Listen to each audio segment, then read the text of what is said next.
Well, welcome tonight to Dan's meeting. It's a pleasure being back here. I was here last September teaching people how to wholesale real estate, flipping properties without the use of cash or credit. Tonight we're going to take a different approach. We're going to analyze a couple different markets that we're working in and how we can use 4 different profit centers. And the profit centers would be flipping properties, lease options, seller financing, and ultimately buy and hold strategies.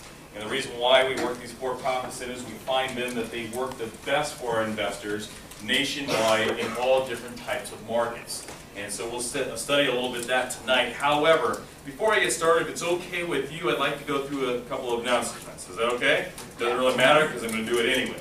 Okay? If you are looking for hard money, we're hard money lenders. We loan money nationwide. We really have a niche here in California and Phoenix, Arizona, but we do loan nationwide.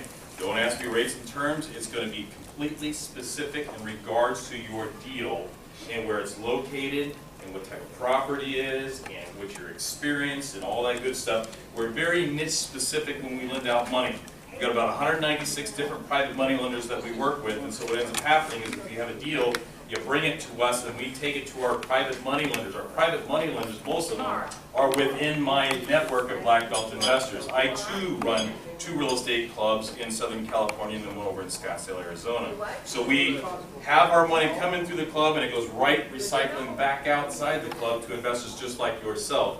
And so if you've got deals, you need money, and you find that, hey, you know what, I can really love to close on this property, but I don't have cash, I don't have credit, I don't have a combination of both, it doesn't really matter. Don't let that stop you, because we're really about the property versus being the person. So we really base our deals off the property more than the person. Don't let it stop you, because we will always find the money on great deals, okay? If you're interested, this Thursday at noon and at 7 p.m., I will be holding a crash course in wholesaling real estate.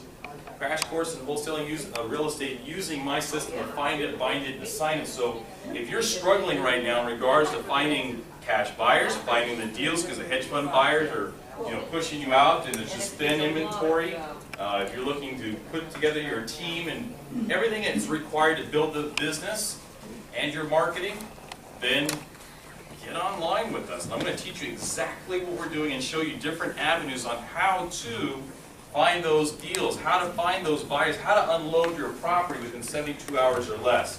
And that's what Black Belt Investors is really founded on, is wholesaling real estate. Been doing it since 1995, got a great program for our own business, our business model, and I'm going to share that business model with you guys on Thursday. So if you're interested, by all means, give us your business card and we'll send you out an invitation. You can also find us on Meetup as well, Black Belt Investors or 12 Rounds or blackbeltinvestors.com. You just find this all over the place. So just go ahead and check it out. And then, is anybody familiar with Sam Sadat? Anybody? I'm sorry. No, I'm kidding. Sam's a good friend of mine. He runs a real estate club up in Beverly Hills and really good at what he does. His craft is really focused on the commercial side of real estate, and mine is more on the single-family homes of 1 to 4 units. And he's very aggressive in regards to investing in his own backyard, and I'm very aggressive in my own backyard and in someone else's backyard. So we're kind of like Laurel and Hardy when we get together, because if you know Sam, he's just a little small guy, and here I am, this big, heavy, ugly white guy, right? And so we look like Laurel and Hardy together. And what we do is we put together a workshop for investors. We make it extremely affordable, so that way you guys can get education. We're not selling a bunch of junk and bringing on a bunch of speakers. It's strictly about education. We had one last February where I taught people how to break down the real estate markets in different areas and understand the cycles of real estate, so that way you know when to buy, when to sell, and how to analyze those markets. So if you're going to decide to, someone mentioned in here earlier, hey, Nashville, Tennessee, taught everybody exactly what to do to research Nashville, Tennessee, so that you're making a good educated decision on your investment. And so this time around, we're going to have another one on May 18th, which is a Saturday. It's a full-day event. And we're going to be talking more about creative financing, subject to lease options, sandwich leases, and a whole lot of neat stuff. Because you know what? Anytime I say creative financing, most of the time we're talking about a distressed seller. Do we have any distressed sellers in today's market? Yes, we do. So that means we're in business, okay? And that's a niche that I'm really focused on, is on distressed sellers. That's one of the reasons why I get so many deals that I do. So We'll be doing that on May 18th. We don't have a venue at this point, but we're really targeting somewhere in Orange County.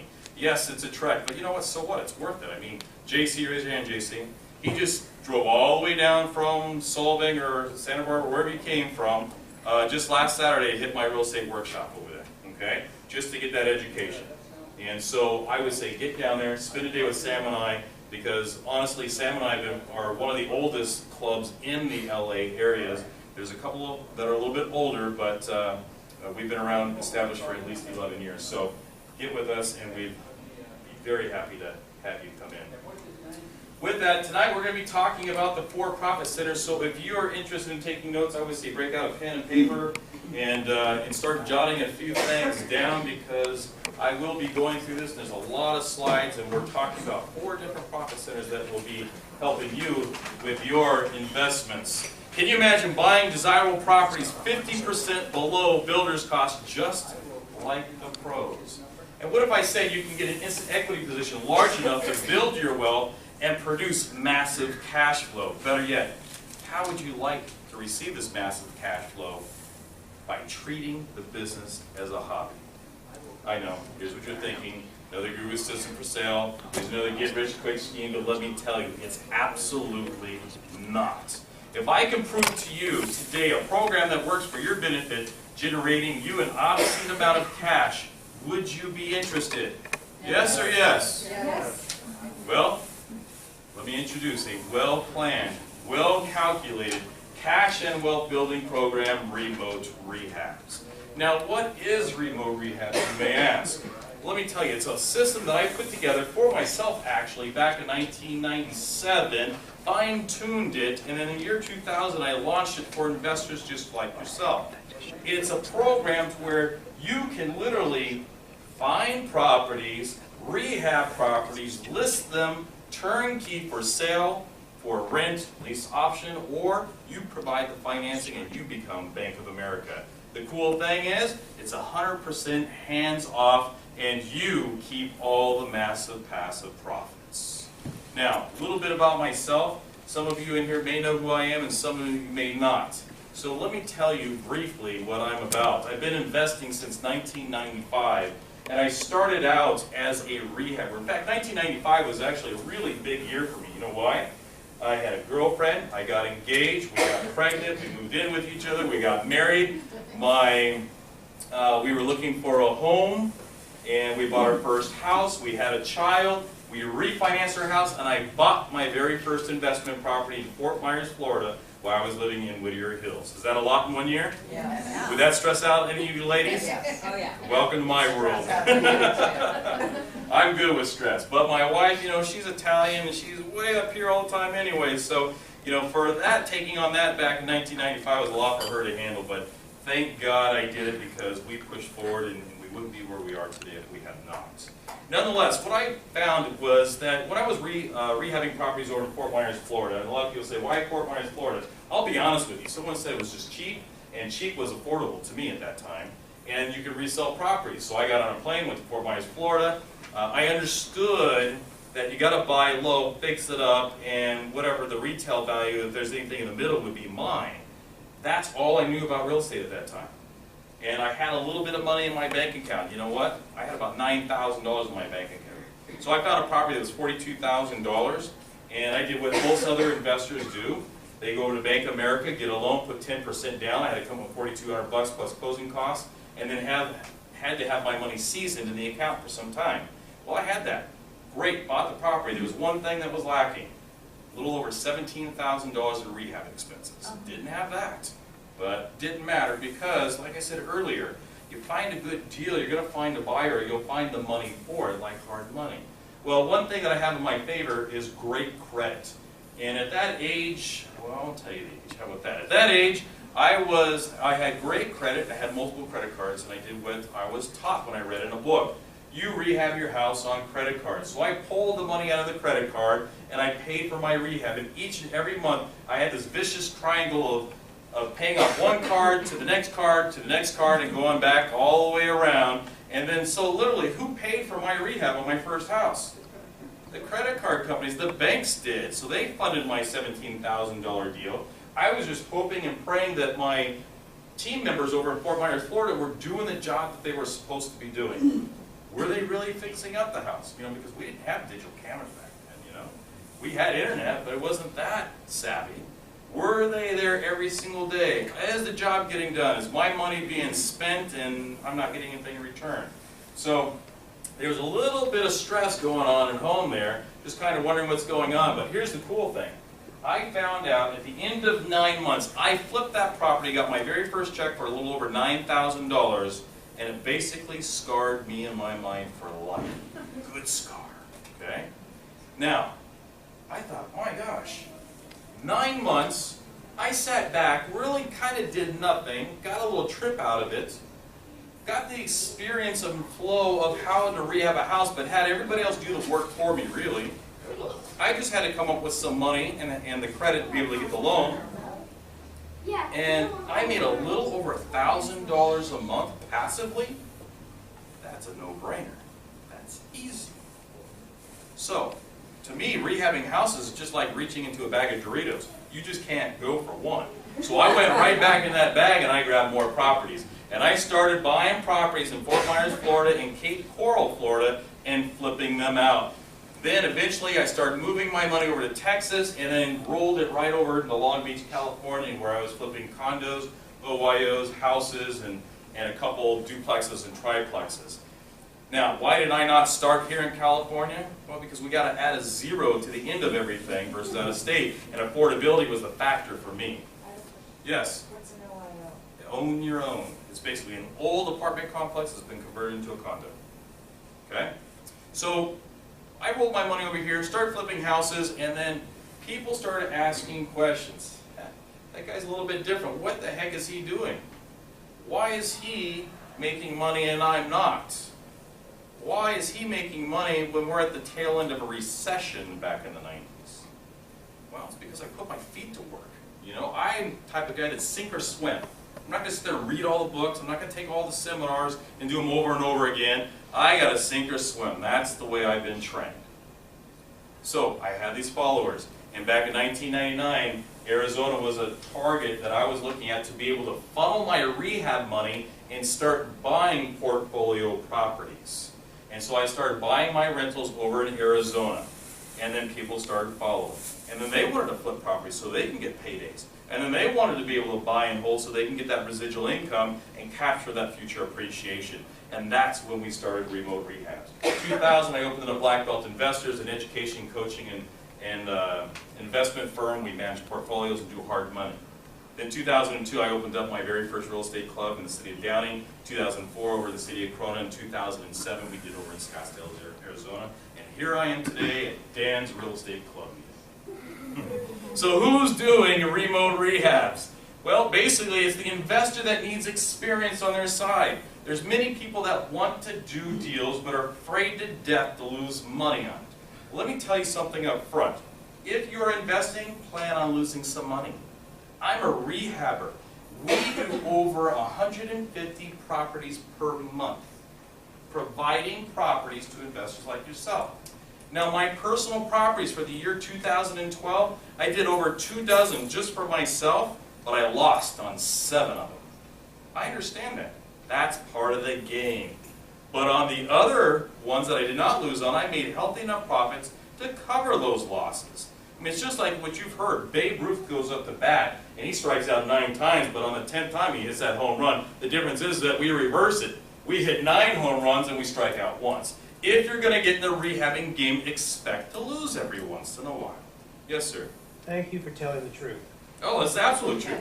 Okay? It's not all, glory and sunshine like you see on the infomercials. It's work. But we take calculated risks. We don't just take risks. Okay?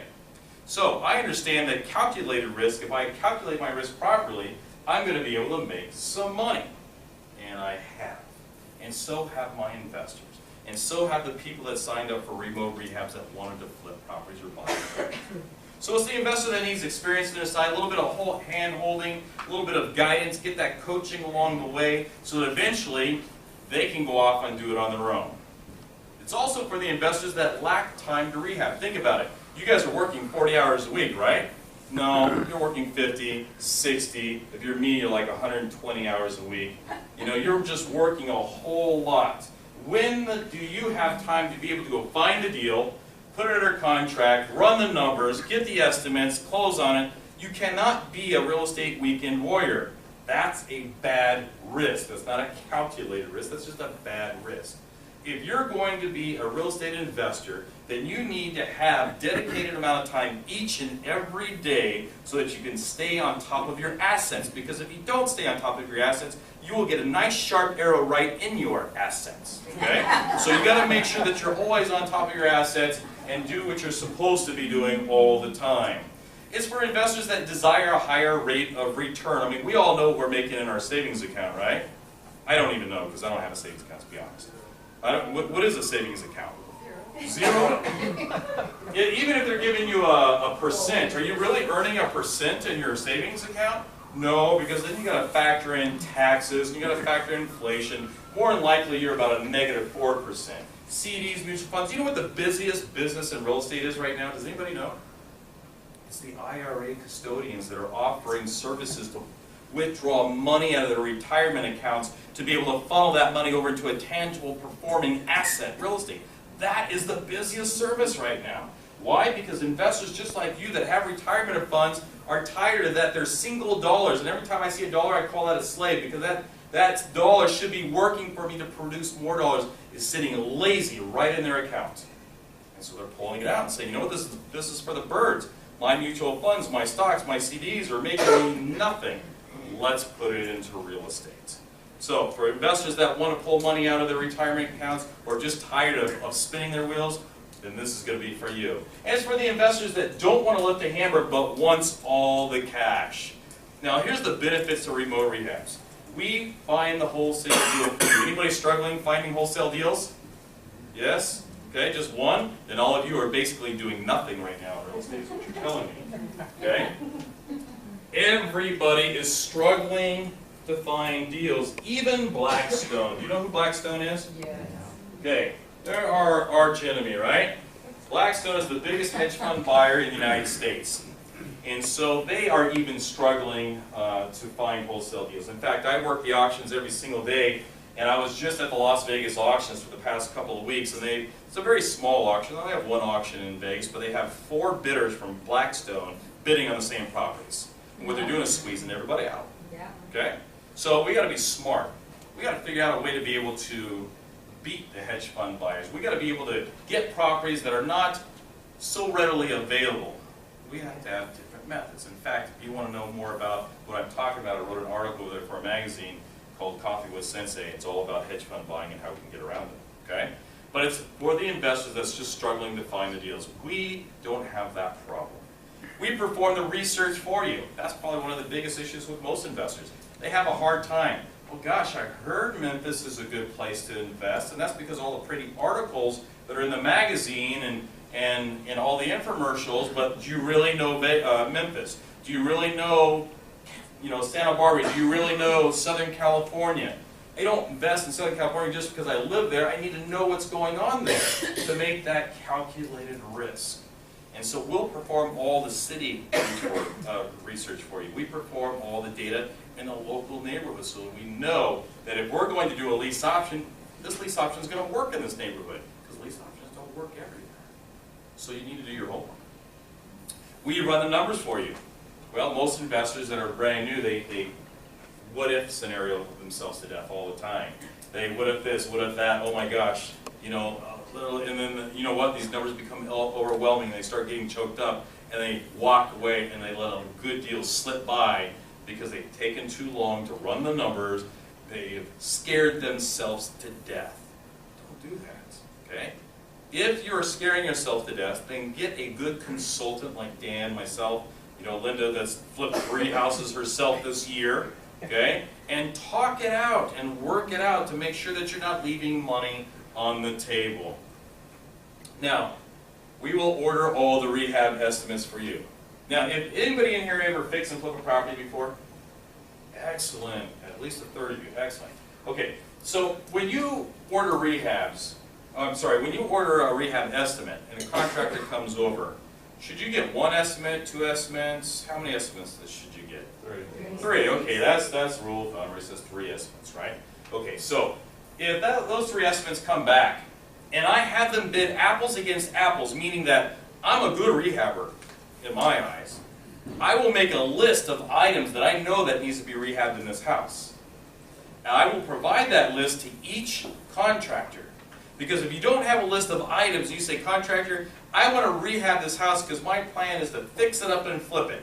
That rehabber is just going to rake you over and make a big list of items that don't need to be fixed, just so that he can get paid. Okay? That that contractor is not a real estate investor. They are there to fix houses. If they're a real estate investor, more likely they wouldn't be fixing houses for a job. They would be fixing on the investment side. So I'm not going to go to a contractor and say, what do you think I should do in here? Because if you do that with 3 different contractors, trust me, you're going to have 3 different numbers. Okay? Now, if I did provide that list, and I want my contractors to match apples to apples to apples, trust me, more than likely, those 3 contractors are going to come back with 3 different numbers anyways, right?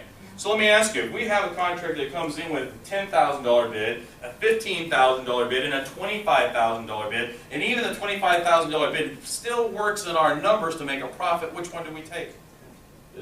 15. Who said 15? Okay? Anybody else say anything different? You renegotiate with all of them. Renegotiate with all of them.